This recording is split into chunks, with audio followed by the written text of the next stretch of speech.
Hi, this is Ray from loveyourrv.com, and today I'm going to do my annual water heater maintenance.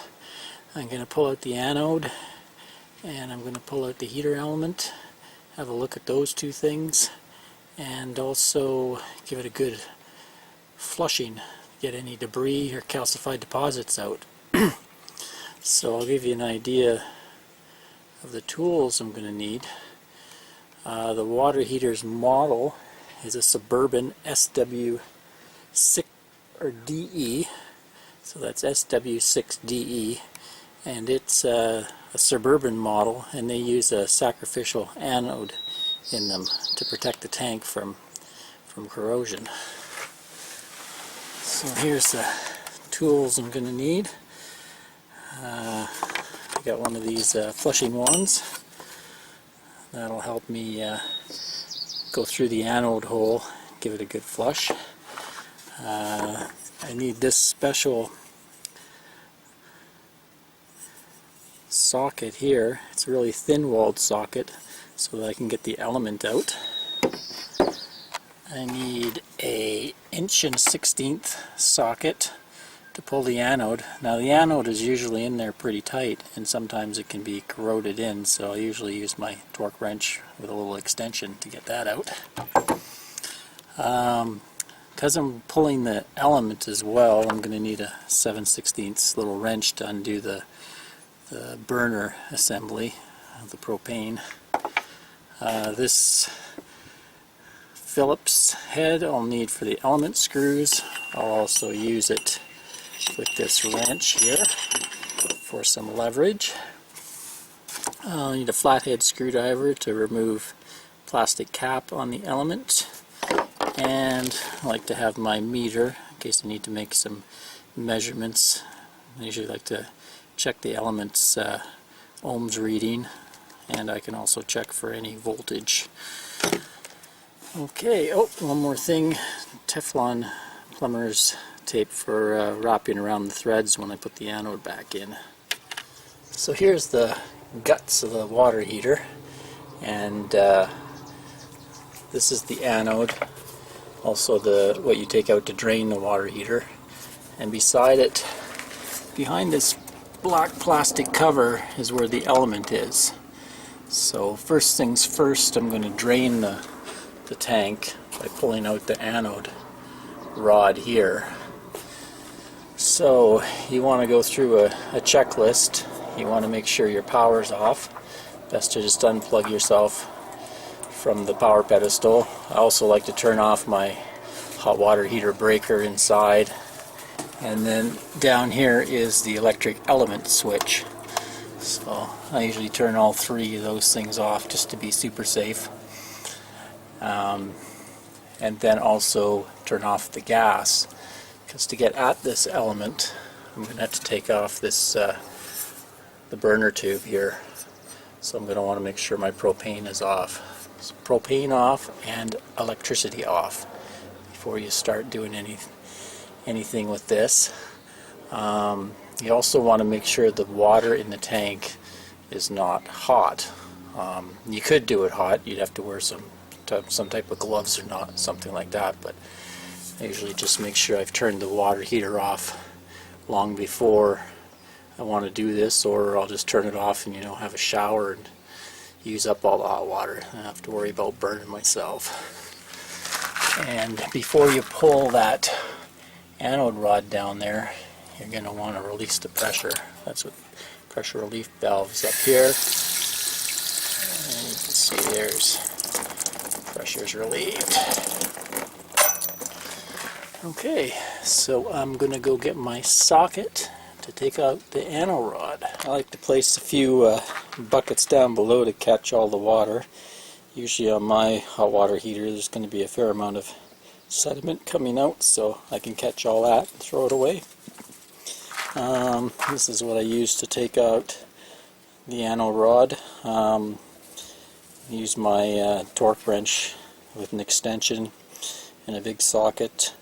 The socket size is 1 1/16 inch. I don't have one of those. I have a 1 1/8 inch, and it does the job. So I'll pull that out and You can see what goes on.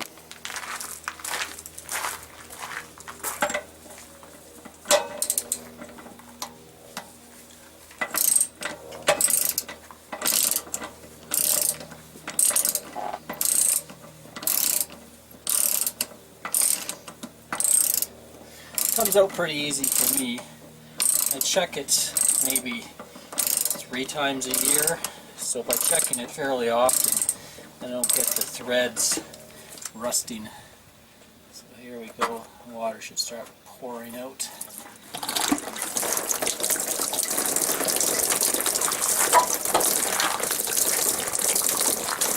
You can see quite a bit of sediment. Here's the old Anode rod. It's doing its job, being eaten away.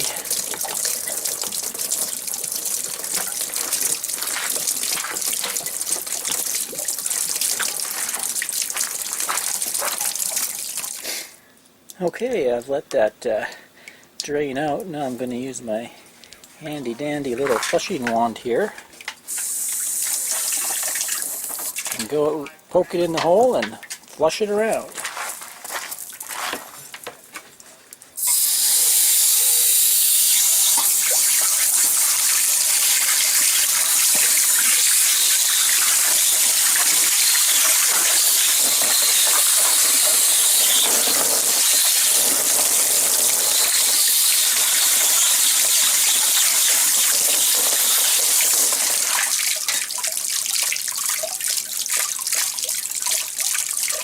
So I'll do that a bunch of times until I get no more sediment coming out of there. Usually my finger in there, I can feel if there's any sediment left in there. So I'll give it a good flushing, make sure there's nothing left in there.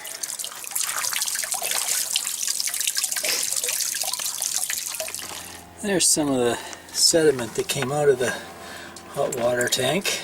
It's not too bad this time. I've seen worse.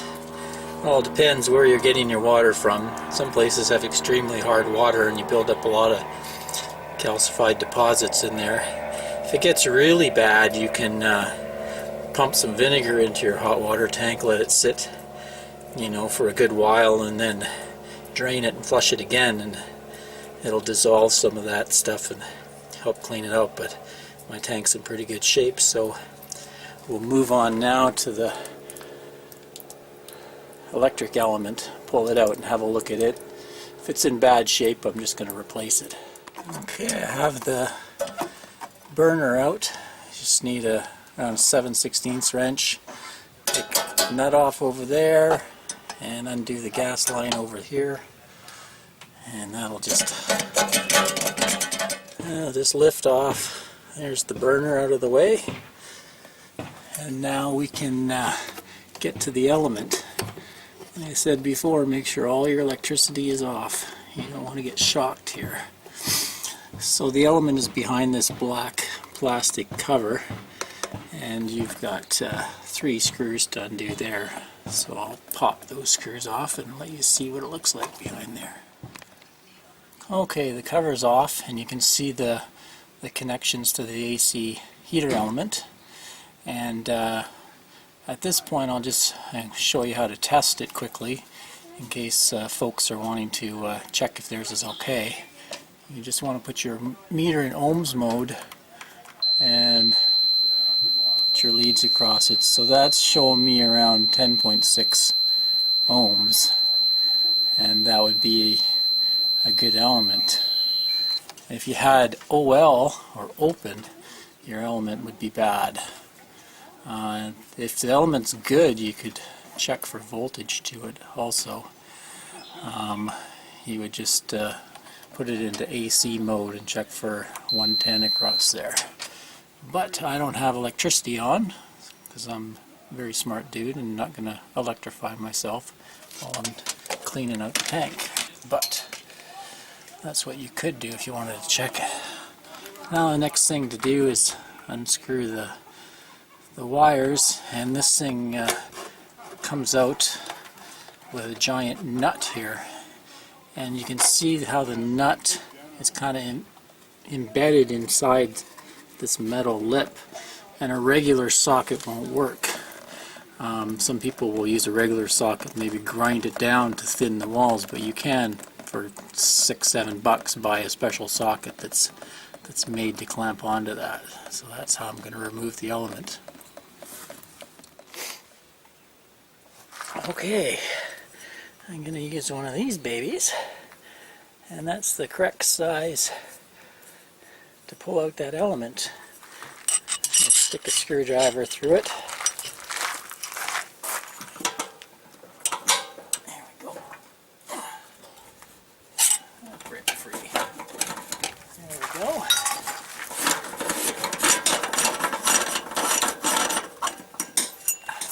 Easy as pie. Okay. So there's my element. Let's go have a look at it. Okay. Not too many deposits on it, but I really don't like down here how it's rusting at the end. Starting to corrode through, so I'm going to replace it before that gets worse and maybe rusts through and fails. I could also, if it rusts enough, I could get a short right across it, and that would blow my breaker, and of course it would happen at the worst time. So I'm going to pop in a replacement element, and I should be good to go. Okay, I got that element in there. Just goes in the same way it came out, using that special socket. Reattach the wires. One thing I'll stress here is never turn the power on to this element when this is empty. You'll pretty well burn out the element right away, and that's usually how it fails. People, you know, are winterizing or bringing them out for the summer, and someone turns on the switch before the hot water heater is full of water. So I just thought I'd make a note for you to remember that. You can see also my switch here has some silicone around it. This switch has failed on me. This is a replacement switch.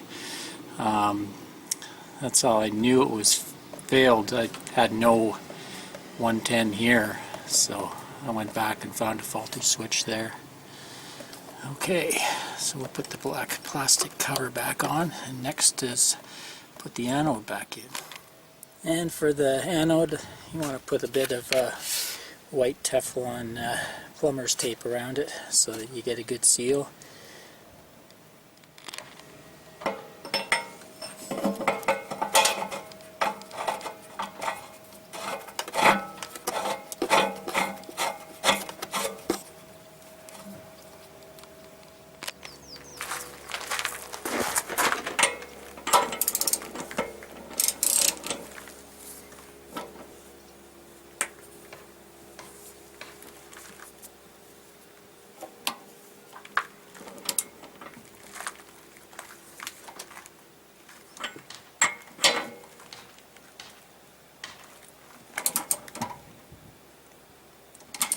Okay, turn the water back on, and you'll probably hear it filling up.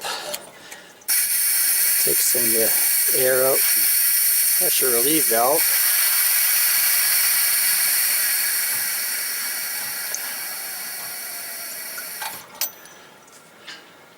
So let her all fill back up with water. And you just go back in the rig, turn on your hot water, let it run for a while. Usually once it stops spurting or bubbling and runs pretty solid, then your hot water heater will be full again. Okay. So we have the tank back full of water. Now we can turn on the... Okay, now I like to use my Progressive Industries surge protector panel as a current readout. That'll tell me when I turn on the hot water breaker if that element's working.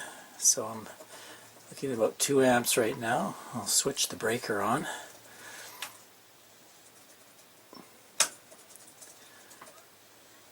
Okay, what do we have? 12 amps. So there you go. That tells me the element is drawing current as it should, and should be heating up the water soon. I got the burner back in place. It's pretty simple, just there's a nut over here that holds it in place over here. The important part is the gas piping here. You want to make sure you don't cross thread it or anything, and don't over tighten it. And then once you're complete, you're going to want to test this with some soapy water. Make sure you have no leaks. To test it, you're going to have it pressurized, so you're actually going to have it running. So you're going to have to turn on your gas and then just spray some soapy water around there. It's unlikely to leak. It's got a pretty good connection.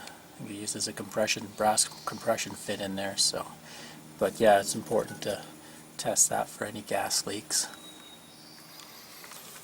There we go.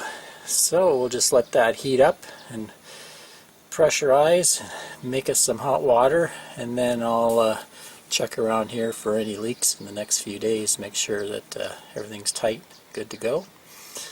And the water heater will be back in business. Should be good for another year before I pull it apart and check things again. Like I say, usually maybe twice or 3 times a year I'll pull the anode out just to make sure there isn't too much corrosion going on. But that'll keep the water heater ship shape.